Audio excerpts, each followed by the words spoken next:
Hi folks, hope you're okay today. I just want to talk about three things that the Gospel authors would not have invented, and shows the honesty of the writers. Number one is the crucifixion of Jesus. On the radar of Judaism in the first century, the idea of a Messiah being crucified was so alien to them that that is a concept that would not have been invented by the Gospel authors. Secondly, the idea that Jesus was the temple, or was summed up in the temple. That is an idea that was extremely foreign and an anathema to Jewish people. And thirdly, the idea of the Son of Man. There's an article here which I just want to quote here,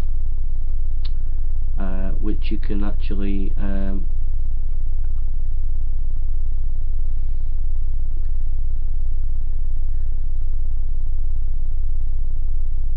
it says, the Son of Man was Jesus' favourite title for himself throughout his ministry.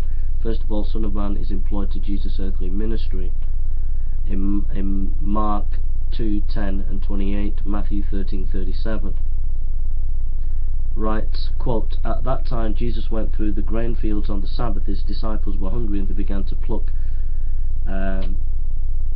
heads of grain and to eat. But when the Pharisees saw it, they said to him, look, your disciples are doing what is not lawful to do on the Sabbath. He said to them, have you not read what David did when he was hungry, and those who were with him, how he entered the house of God and ate the bread of presence, which was not lawful for him to eat, nor for those who were with him, but only for the priests?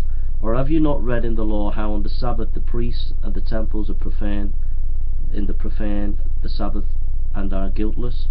I tell you, something greater than the temple is here, and if you had known what this means, I desire mercy and not sacrifice, you would not have condemned the guiltless, for the Son of Man is Lord of the Sabbath. Matthew 12:1-8. Ben Witherington III says, now in Jewish theology, God of course was the creator of the universe, who set up the sabbatical pattern in the first place and rested on the Sabbath day. Since God had created the Sabbath, only God was the Lord thereof.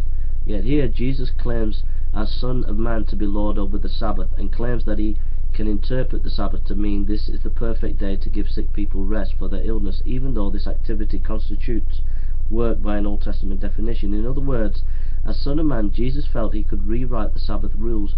Why? Because he was Lord over the Sabbath and its proper observance, now that God's divine saving activity was breaking into human history. So that's an article quote, and the Ben Witherington source is on this article, and I'll link to this article. So I hope you found that a blessing. But these are just a few things that you can read up in this article and be encouraged in your faith.